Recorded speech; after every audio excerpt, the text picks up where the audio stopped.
mine is to reaffirm that whatever I've said before the Senate and whatever I'm going to say shall be the truth and the whole truth, Honorable Speaker. Honorable Speaker, some of the issues that I'll be addressing to have been raised. It is cross-cutting, so I may not be able to attribute the questions to a particular senator.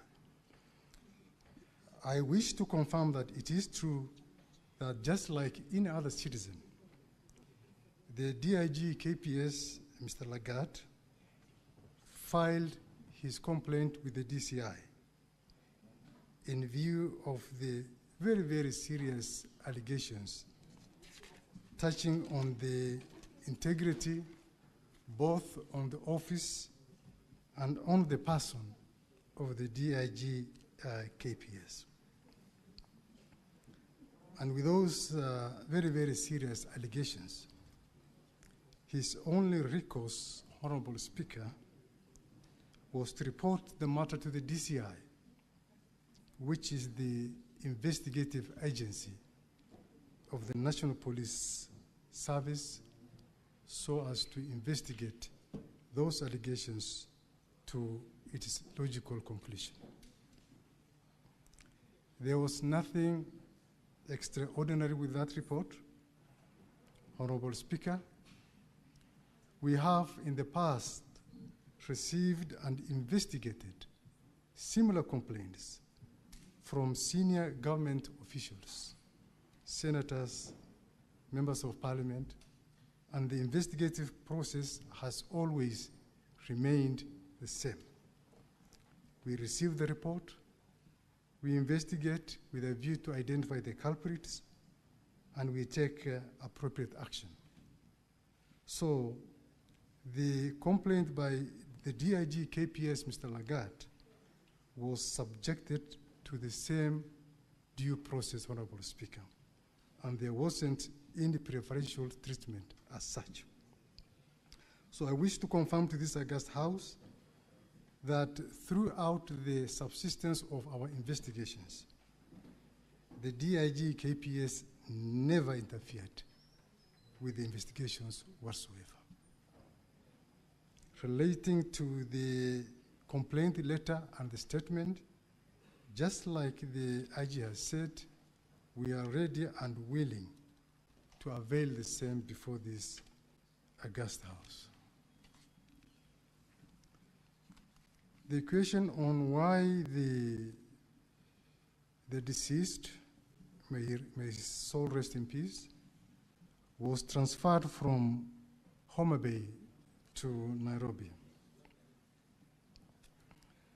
Honorable Speaker, the CPC Section 71, Cap 75, is very, very clear on the places of trial and jurisdictions.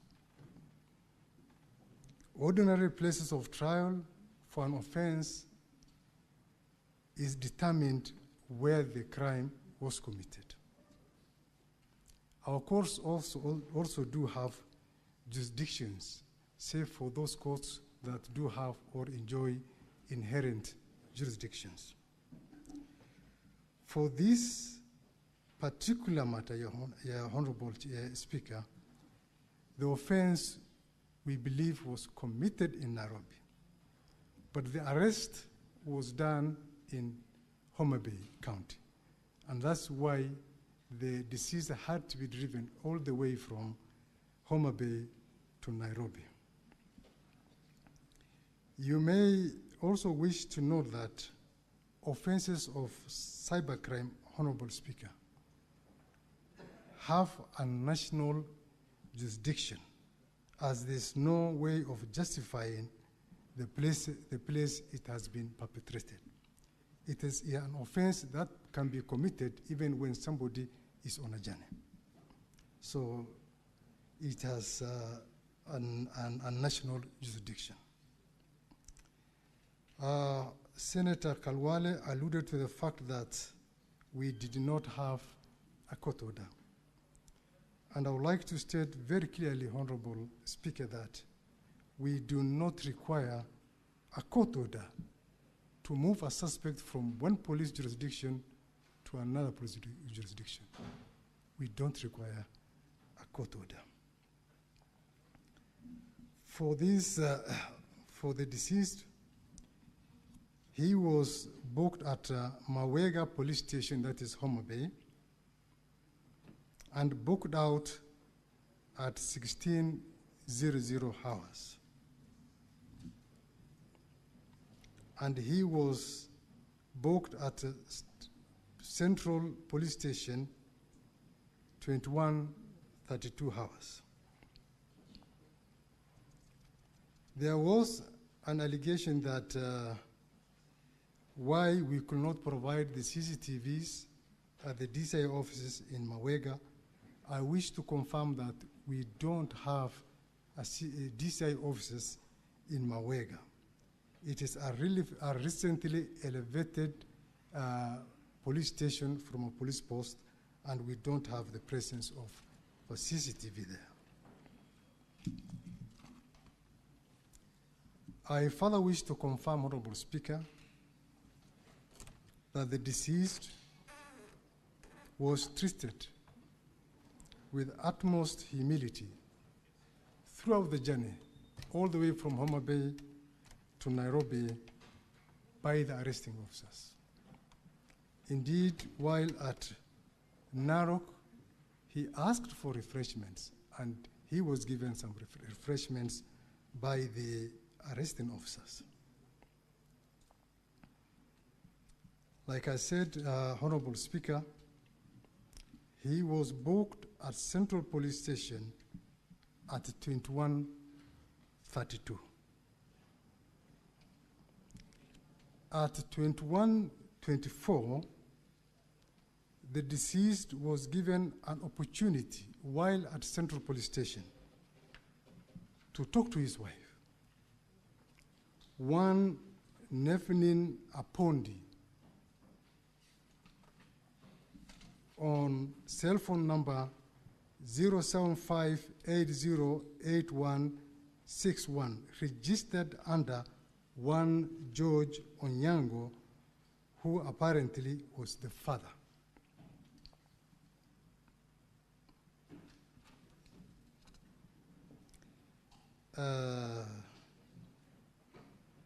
The vehicle that was used to ferry the deceased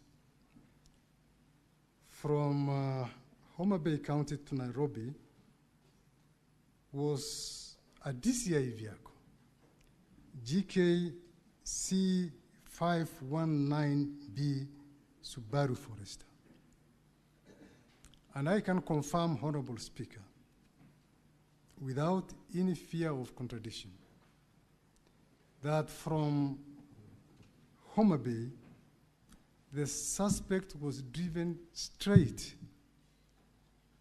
to Central Police Station and nowhere else.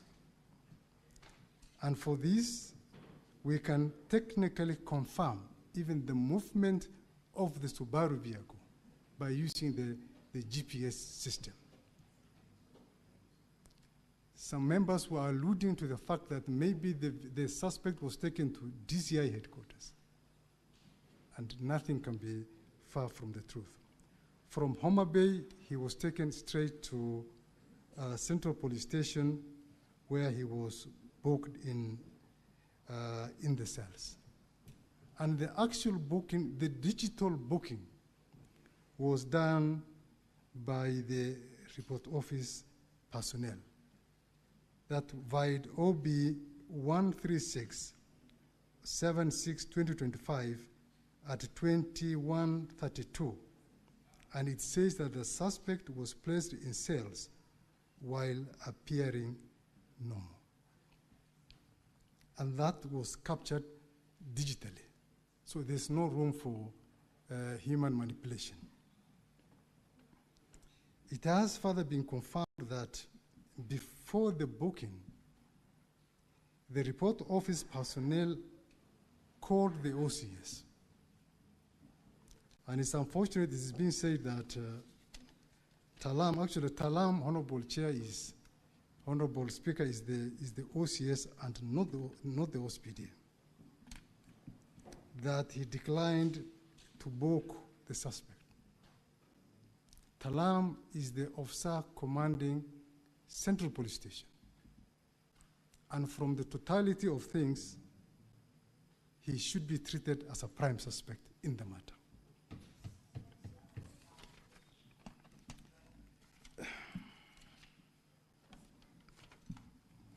So, a question was raised about the whereabouts of the DCI arresting officers. Honorable Chair, I would like to first state that the fact in issue here is what caused and who caused the death of the late Albert Ojwang. We are not talking about the circumstances that led to his arrest from Bungoma, from Homa Bay, Honorable Chair. The arrest was legitimate and it was lawful. And he was arrested for legitimate reasons in view of the complaint and the subsequent revelations by our investigations. So, we know where the DCI officers are. They are actively on duty, Honorable Speaker. And they are available, if required, by IPOA for interrogation, for interview. And Honorable Speaker, if the investigation establishes that they participated in the killing of the deceased, then the law should take its course and suitable action be taken against them.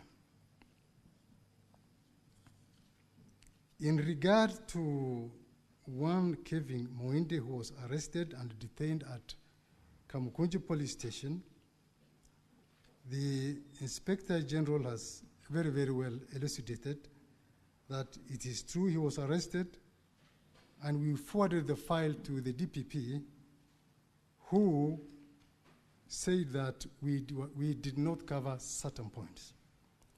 And on the basis of that, he was released unconditionally until such a time when we cover some of the points raised by the ODPP. In regard to the other two, we did not arrest them. We don't know where they are, and we cannot confirm whether they are dead or alive, because these are characters we have never interacted with them at all.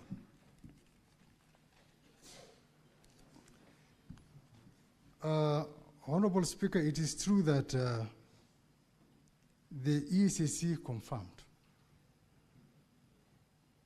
the same day that our officers were in Homa Bay. When we are conducting investigations, Honorable Speaker, we task this division of labor. We give the teams specific tasks. We have the action teams. We have the teams that do the interviews, the interrogations, the writing of the correspondences, the compilation of the file.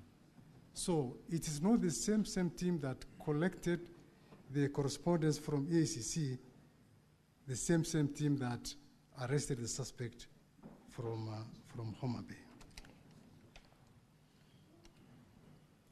And then finally, there was the aspect of the who deleted the social media account. Honorable Speaker, this issue came after the fact of the murder. And we got this in the social media. And I believe in their investigations, because we are not the ones having the conduct of the investigations. This should be an area that should interest the EPOA team to find out, besides other issues, who actually deleted the social media account and why and when. I think those are issues that can be sufficiently addressed by the EPOA investigations. Otherwise, Honorable Speaker, I want to rest my submission there unless there's any other question. Thank you very much.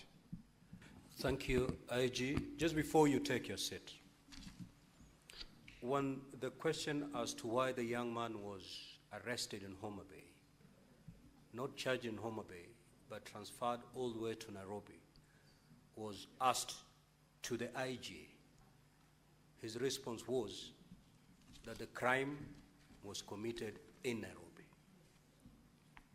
That was the response of the IG. Some questions was directed to you, DCI, and this was your response, that the crime under the Cyber Crime Act is a crime of a national jurisdiction, meaning it can be tried anywhere. If indeed that is the case, having arrested this young man in Homa Bay with a crime of national jurisdiction, why was he brought to Nairobi?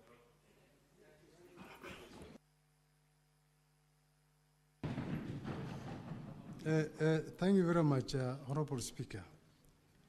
When we are making the decision to determine where to take a suspect, there are several variables that we consider. One is the logistics and the investigation convenience.